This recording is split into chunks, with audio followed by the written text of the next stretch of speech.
เนื่องในโอกาสเฉลิมฉลองวันสร้างตังแขวงบุรีรัมย์ไซคมรอบ42 ปี 8 มีนา 1984 58 มีนา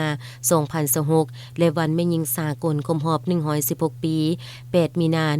1910 58 มีนา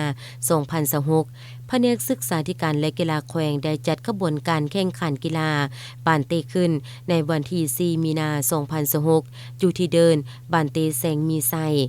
มีทีมนักกีฬาบานเตเข้าร่วม4ทีมคือ ทีมห้องว่าการปกครองแขวงทีมแผนกศึกษาธิการและกีฬาแขวงทีมสมาคมลาวเวียดและทีมร่วมใจเข้าร่วมจางพร้อมเพรียง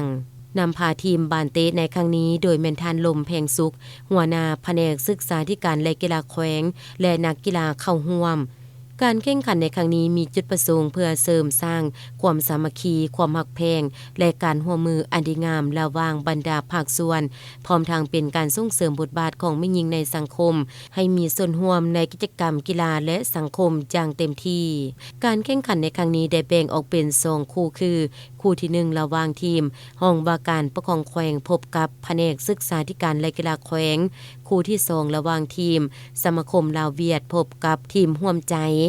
บรรยากาศภายในสนามแข่งขันแม่นเต็มไปด้วยความคึกคืนและมวลซื่นมีกองเชียร์มาให้กำลังใจอย่างหนาแน่นสร้างความประทับใจและเป็นขบวนฟุดฟื้นให้แก่การเฉลิมฉลองในครั้งนี้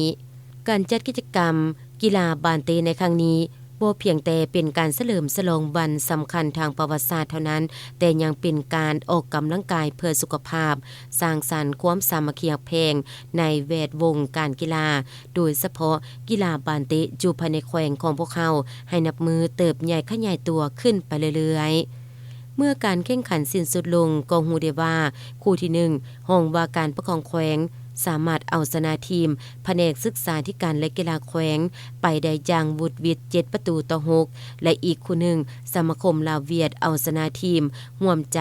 ไปได้อย่างงาม6 ประตูต่อ 2เรื่องจากนั้นทั้ง2ทีมก็ได้เข้าสู่รอบชิงชนะเลิศระหว่างทีมห้องว่าการปกครองแขวงพบกับทีมสมาคมลาวเวียดเกมของการลิ่นต่างฝ่ายก็ต่างพากันบุกกันหับมาโดยตลอดจนเฮ็ดให้เกมของการแข่งขันจบลงด้วยดีและทีมสมาคมลาวเวียดก็สามารถเอาชนะทีมห้องว่าการไปได้อย่างงามด้วยคะแนน6 ประตูต่อ 2ภายหลังสำเร็จการแข่งขันก็ได้มีการมอบขันรางวัลให้แก่ทีมที่ได้ชนะเลิศห้องชนะเลิศตามลำดับ